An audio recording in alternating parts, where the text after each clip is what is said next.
Have you ever had that feeling where you're just awestruck with someone?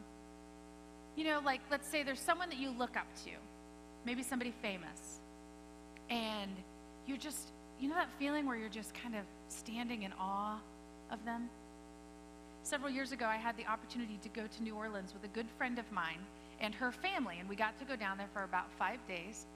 And while we were down there, we discovered that Harry Connick Jr. was about to get married in the church. I mean, right there. We were right there when the wedding was going to happen. And somehow in the back of my mind, I mean, I loved Harry Connick Jr., and somehow in the back of my mind, I kind of thought we would end up together. I did. But he married a supermodel. It's cool. So while we're watching the famous people start coming towards this church, I want you to know, at that time, I was in college and I was studying directing. I was studying directing in telecommunications and in the theater world. So there were a lot of famous people that I was enamored with, that I was in awe of. And I look in the distance and I see this lady with red hair walking towards the church. And then I realized who it was. It was Carol Burnett. And I was like, Stephanie? That's Carol Burnett. And so I just started like leaping over people, like jumping over people, just desperately trying to get to the rope so I could get as close to her as I could get. And then I don't know what happened. I got up there at the rope and I just lost control. I was like, Carol! Carol, over here, look. Hey, Carol, I think you are amazing. I think you are a comedic genius. Carol, I love you. And she stopped, and she turned around, and she looked me in the eyes, and she goes, thank you. I love you too. And then she did that like amazing Carol Burnett laugh and turned and walked into the church, right? I couldn't move.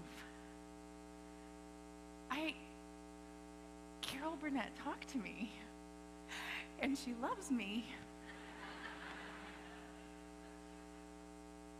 I was awestruck.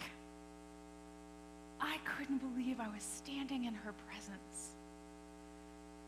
I didn't move until the wedding was over and every guest had left. That is no joke. I just stood there.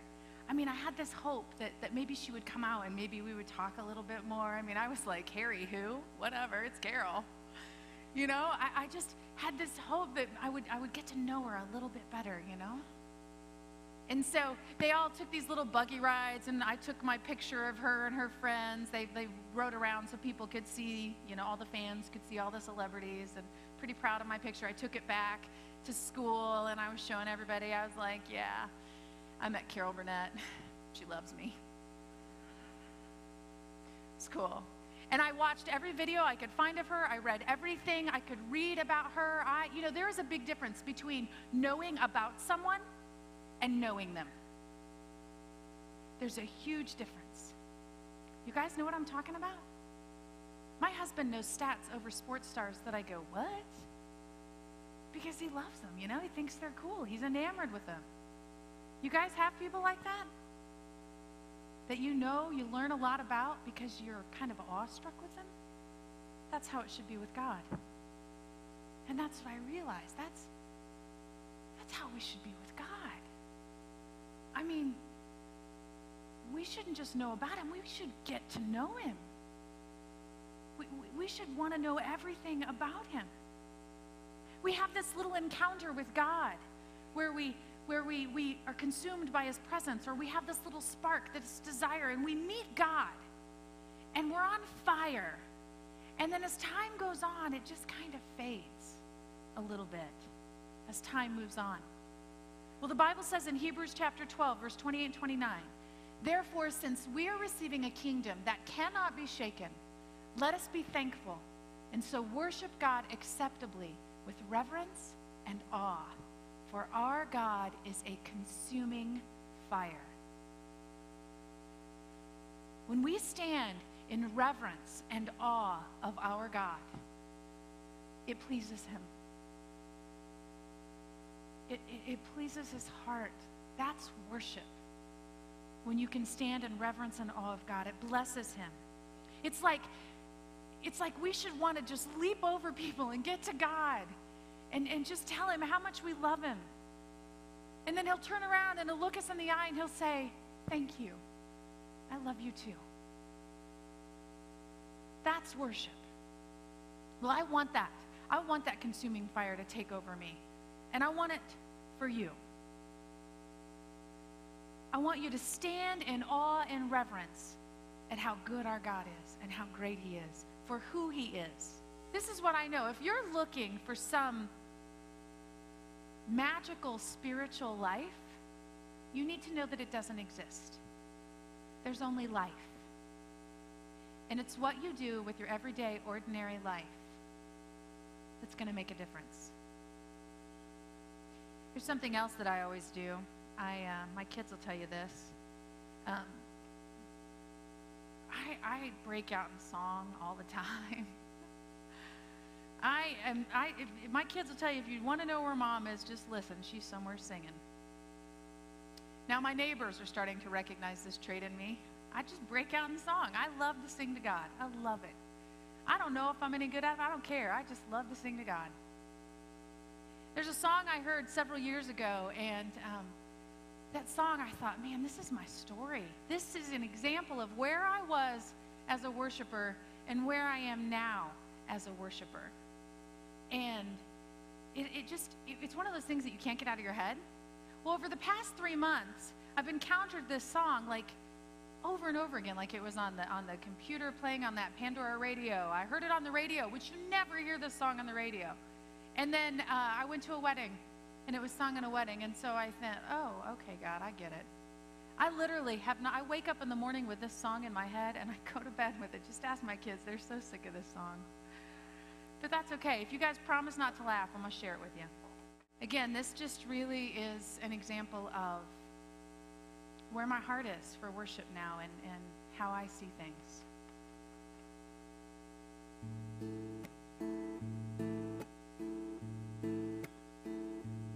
When I was a girl each week, on Sunday we would go to church and pay attention to the priest.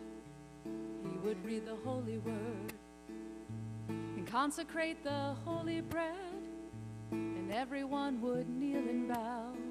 Today the only difference is everything is holy now. Everything is holy now. When I was in Sunday school, we would learn about the time Moses split the sea in two. Jesus made the water wine. And I remember feeling sad. Miracles don't happen still. But now I can't keep track, 'cause everything's a miracle. Everything's a miracle. Wine from water is not so small, but an even better magic trick is that anything is here at all. So the challenging thing becomes not to look for miracles, but finding where there isn't one.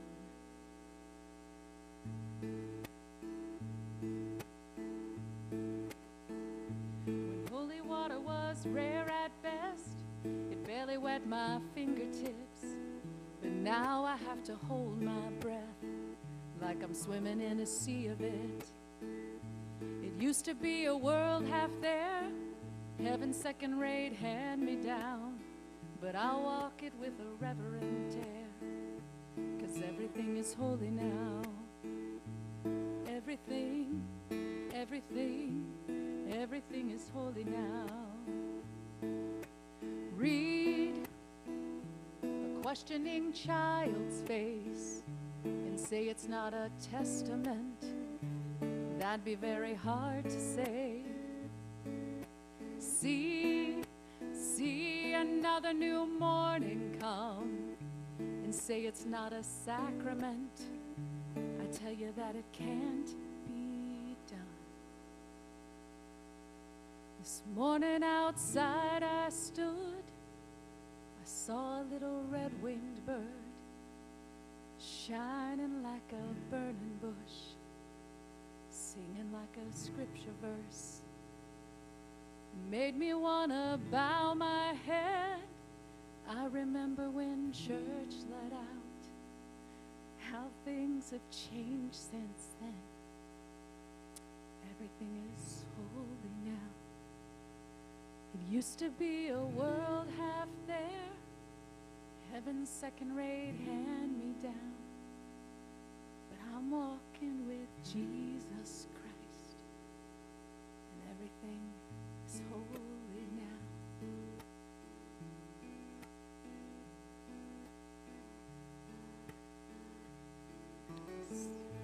Psalm chapter 63 says this.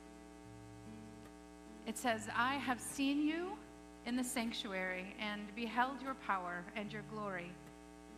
Because your love is better than life, my lips will glorify you. I will praise you as long as I live, and in your name I will lift my hands. My soul will be satisfied as with the richest of foods. With singing lips, my mouth will praise you.